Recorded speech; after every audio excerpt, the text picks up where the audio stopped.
Interview বঞ্চিত upper primary চাকরি প্রার্থী বৃন্দের আজকে অবস্থান বিক্ষোভের 886তম দিন। প্রতিদিনের ন্যায় প্রতিদিনের মতোই দুটোর সময় যে লাইভ, সেই লাইভ আজকেও চলছে। দীর্ঘদিনের যে বঞ্চনা, সেই বঞ্চনার যে কলঙ্কিত অধ্যায়, দীর্ঘ 11 বছর ইন্টারভিউ থেকে বঞ্চিত, বয়স শেষ। সামনের দিনগুলোতেও যাতে এই চাকরি প্রার্থীরা আমরা বসে না থাকি, তার জন্য এই লড়াই আন্দোলন চলছে এবং ধারাবাহিক রাস্তার আন্দোলন এবং অবস্থান বিক্ষোভ এটা চলছে এবং চলবে। প্রত্যেক সহযোদ্ধাদের বলবো যে বয়সের শেষ সীমায় দাঁড়িয়ে সামনে যে 25 সাল, সেই সালে যাতে ইন্টারভিউ বঞ্চিত সমস্ত চাকরি প্রার্থী ইন্টারভিউ দেওয়ার সুযোগ পায়, তার জন্য আপনারা ধারাবাহিকভাবে এই আন্দোলনে, এই অবস্থান বিক্ষোভে সামিল হন। কারণ বসে থাকার দিন আর নয়, আমরা প্রায় ধ্বংসের মুখোমুখি। তাই প্রত্যেক সহযোদ্ধা যারা এই লাইভটা শুনছেন, তাদের উদ্দেশ্যে বার্তা যে আপনারা মঞ্চে আসুন। শুধু মঞ্চে আসায় নয়, যে প্রত্যেকটা যে কর্মসূচি ধারাবাহিক যেটা জারি থাকবে, ইন্টারভিউ বঞ্চিত আপার প্রাইমারি চাকরি প্রার্থী মঞ্চ যেটা সিদ্ধান্ত নিয়েছে যে ধারাবাহিক আন্দোলন অবস্থান বিক্ষোভ চলবে, সেখানে প্রত্যেকের উপস্থিতি একান্তভাবে কাম্য। সরকারের কাছে আমাদের যে ন্যায্য দাবি, সেই ন্যায্য দাবি এবং সরকার সেখানে দায়বদ্ধ, কারণ আমাদেরকে অন্ধকারের অতলে রাখা হয়েছে। তাই সরকার, মাননীয় মুখ্যমন্ত্রী, শিক্ষামন্ত্রীর কাছে আমাদের আবেদন, যেখানে প্রাইমারির সাথে আমরা একই সঙ্গে 2014 সালে বিজ্ঞপ্তি এবং পরীক্ষা দেওয়ার পর একটা পরীক্ষা থেকেই প্রাইমারিতে একাধিকবার নিয়োগ হয়েছে, সেখানে টেট পাস ট্রেন যারা ছিল তারা কেউ পড়ে নেই। এখন আমরা গুটি কয়েক upper primary TET pass train চাকরি প্রার্থী পড়ে আছি।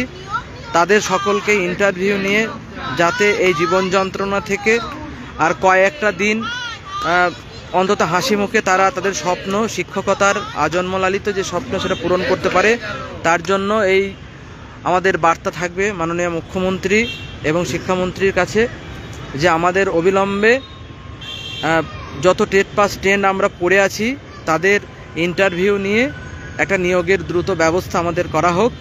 কারণ আমাদের যে এই অসহনীয় যে যন্ত্রণা, আমাদের জীবনের যে স্বপ্ন, দীর্ঘদিন যে MA BEd করা, লক্ষ লক্ষ টাকায় BEd করে সর্বশান্ত হয়ে যাওয়া, সব বৃথা হয়ে যাবে। তাই মাননীয় মুখ্যমন্ত্রীর কাছে সামনে আবেদন যে আমাদের অবিলম্বে স্কুল সার্ভিস কমিশন এবং এডুকেশন দপ্তরকে একটা নির্দেশিকা দিয়ে আমরা যারা পড়ে আছি আর বয়সের দোরগোড়ায় শেষ, সেখানে যাতে আমরা সুযোগ পাই তার ব্যবস্থা করা। এবং প্রত্যেক সহযোদ্ধা যারা লাইভটা শুনছেন এবং পরবর্তীকালে লাইভটা শুনবেন, প্রত্যেকের কাছে অনুরোধ করব আপনারা লাইভটা শেয়ার করবেন, যাতে এই বার্তা পশ্চিমবাংলার সমস্ত কোনায় কোনায় পৌঁছিয়ে যাওয়ার পাশাপাশি মাননীয় শিক্ষামন্ত্রী এবং মাননীয় মুখ্যমন্ত্রীর কাছে পৌঁছায়। তার জন্য আপনারা লাইভ শেয়ার এবং কমেন্ট করবেন।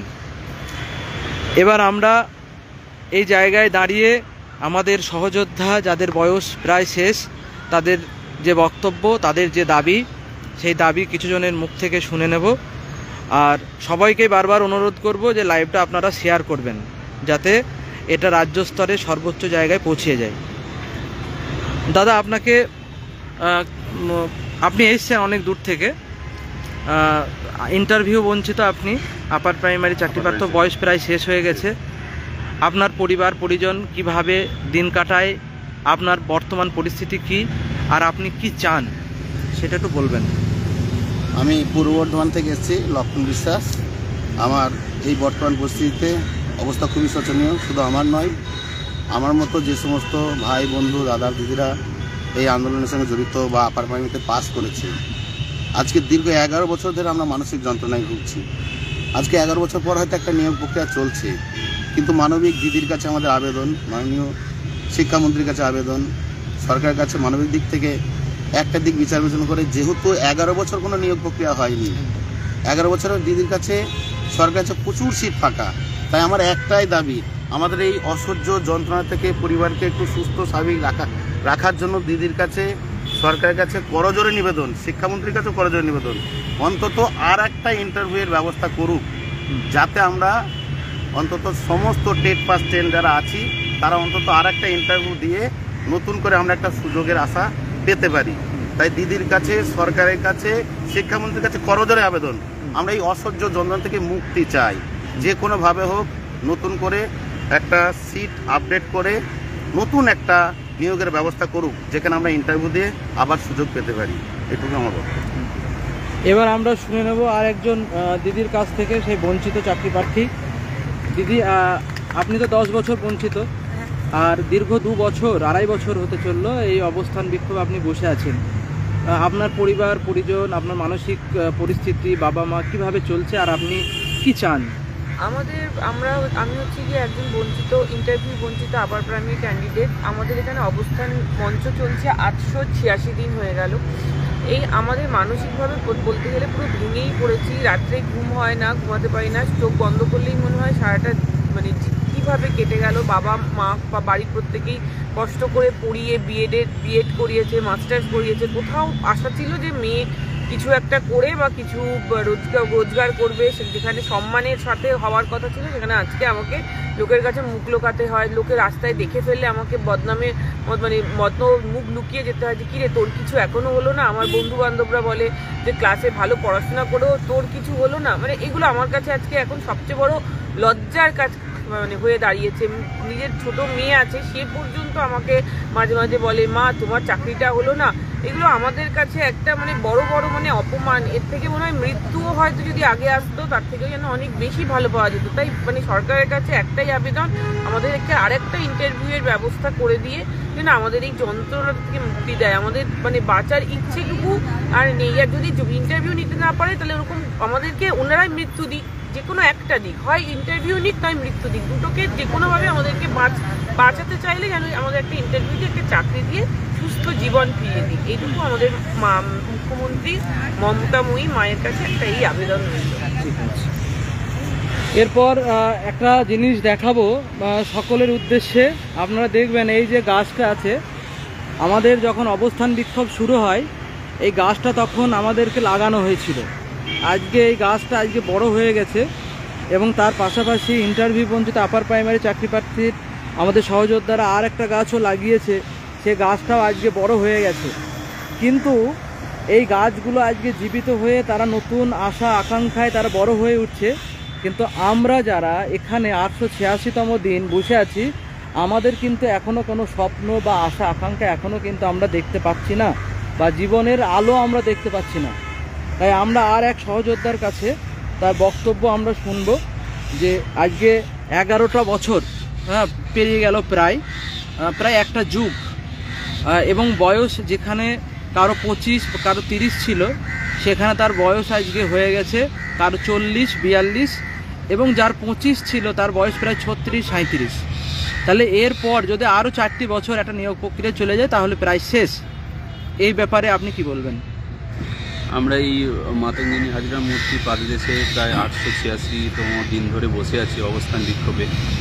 আমরা সবাই টেট পাস 10 ক্যান্ডিডেট, আমরা সবাই ইন্টারভিউ থেকে বঞ্চিত। আমাদের একটাই দাবি হচ্ছে, আমরা যারা টেট পাস 10 যারা ক্যান্ডিডেট রয়েছি, আমাদের একটাই দাবি, আমাদের ইন্টারভিউতে যেন আমাদের ডাকা হয়।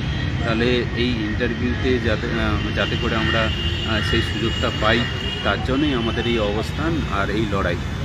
তাই মোটামুটি 11 ডিসেম্বর আমাদের একটা মহামিছিলে ডাক দেওয়া হয়েছে মঞ্চ থেকে। তাই সবার কাছে অনুরোধ, সবাই যেন এই মহামিছিলে যোগ দেয়। এবং যেহেতু আমাদের জীবন থেকে 11 বছর প্রায় চলেই গেছে, অতএব আমরা মাননীয় শিক্ষামন্ত্রী এবং মাননীয় মুখ্যমন্ত্রীর কাছে আবেদন, যাতে আমাদের ইন্টারভিউতে সুযোগ দিয়ে আমাদের সবাইকে নিয়োগ করে, এটাই আবেদন। এরপর আমরা শুনে নেব আমাদের অভিভাবক কাকুর কাছ থেকে। তিনি দীর্ঘদিন এই মঞ্চে আসেন। যন্ত্রণাটা কেবলমাত্র শুধু আমাদের চাকরি প্রার্থীদেরই নয়, এরকম হাজার হাজার চাকরি প্রার্থী যে পিতামাতা বাড়িতে আছেন, তারা যে কি যন্ত্রণায় দিন কাটাচ্ছেন, বুক ফাটা আর্তনাদ, তারা হয়তো আমাদের কাছে বলতে পারে না, কিন্তু তারাও স্বপ্ন দেখেছিলেন। স্বপ্নটা কেবল আমাদের মতো চাকরি প্রার্থীদেরই যায়নি, বাবা মায়ের স্বপ্নগুলো আজকে ধূলিসাৎ। সেখান থেকেই উঠে দাঁড়ানোর একটা চেষ্টা এবং আপ্রাণ আমাদের প্রয়াস থাকবে। তা এই ব্যাপারে কাকুর বক্তব্য জানবো, আপনি কোথা থেকে এসছেন এবং কি অবস্থায় আপনি কাটাচ্ছেন? আমি হুগলি জেলার তারকেশ্বর থেকে এসেছি। অবস্থার কথা বলতে গেলে সে সবাইয়ের যে অবস্থা, আমারও সেই একই মেয়ের জন্য আমি এসেছি, আমার একই অবস্থা। তা আজকে আমাদের এই ইন্টারভিউ বঞ্চিত প্রার্থীদের 886তম দিনে কমিশনের কাছে এইটাই অনুরোধ রাখব, তারা তাদের যে রুলস তৈরি করেছিল সেই রুলস অনুযায়ী ইন্টারভিউর 15 দিন আগে পর্যন্ত সিট আপডেট করে নিয়োগ দিক, এটাই আমি আবেদন রাখব। Thank you. আপনারা সবাই শুনলেন যে কি যন্ত্রণায় কিভাবে দিনগুলো কাটছে। সেখানে কমিশন তথা সরকারের কোনো ভূক্ষেপ নেই, কিন্তু আমরা যাতে সরকার তার দায়বদ্ধতার জায়গা এবং তার যে দায়িত্ব, সে দায়িত্ব পালন করে, তার জন্যই আমাদের রাস্তার আন্দোলন, অবস্থান বিক্ষোভ এবং সরকারকে সচেতন করা এবং দায়িত্ববান হিসেবে গড়ে তোলা, সেটার জন্যই আমাদের আন্দোলন। এই আন্দোলন মানেই কোনো সরকার বিরোধী আন্দোলন নয়, কিন্তু সরকারের যে দায়বদ্ধতা, সরকারের যে দায়িত্ব, দীর্ঘ 11 বছর পেরিয়ে যাওয়ার পরও যে নিয়োগ প্রক্রিয়ায় আজকে এরা বঞ্চিত, আজকে বয়স শেষ, প্রত্যেকের জীবনে মুখে হাসি নেই, একটা অসহনীয় যন্ত্রণায় রাত কাটে। তাই সেই জায়গায় প্রাইমারিতে আমরা যারা 2014 সালে একই সঙ্গে বিজ্ঞপ্তিতে পরীক্ষা দিয়েছিলাম, সেখানে প্রাইমারিতে একটা পরীক্ষার উপর ভিত্তি করে একাধিকবার নিয়োগ হয়েছে, সেটা মাননীয় মুখ্যমন্ত্রী নিজেই করেছেন। তাই সেই জায়গায় দাঁড়িয়ে থেকে আমাদের মঞ্চেরও দাবি যে আর হয়তো 3-4 বছর পেরিয়ে গেলে যাদের একটু বয়স আছে তাদের বয়সটাও আর থাকবে না। সেখানে বৃহত্তর একটা সিট এখনও পড়ে আছে, আমরাও জানি, সরকারও জানে, এবং মাননীয় মুখ্যমন্ত্রী নিজে থেকে বলেছেন 10 লক্ষ শূন্যপদ, 10 লক্ষ চাকরি রেডি আছে। সেখানে আমরা চাইব অন্তত 50,000 ভ্যাকান্সি আমাদের জন্য দেওয়া হোক। এবং যারা টেট পাস ট্রেন্ড আজকে আমরা বসে আছি, জীবনের প্রান্ত সীমায় এসে দাঁড়িয়ে আছি, ধ্বংসের মুখোমুখি দাঁড়িয়ে আছি, সেখান থেকে একটা নিয়োগের ব্যবস্থা করে আমাদের জীবনের শেষ কটা দিন যেন হাসি ফোটাক এবং আমাদের যে আজন্ম লালিত যে স্বপ্নগুলো, সেই শিক্ষকতার স্বপ্নগুলো যাতে পূরণ হয়, তার দাবি আমাদের আজকে এই মঞ্চ থেকে করা হচ্ছে। এবং তার পাশাপাশি 11ই ডিসেম্বর আমাদের যে মহামিছিল, সেই মহামিছিলের মাধ্যমেও মাননীয় মুখ্যমন্ত্রী এবং রাজ্য সরকারের কাছে আমাদের সেই দাবি থাকবে। এবং প্রত্যেকটা সহযোদ্ধাকে বলবো, আপনারা এই লাইভটা আপনারা বিভিন্ন জায়গায় শেয়ার করবেন। যারা এখন দেখছেন শেয়ার করুন, আর যারা পরবর্তীকালে লাইভটা দেখবেন তারাও লাইভটাকে শেয়ার করবেন। ধন্যবাদ সকলকে।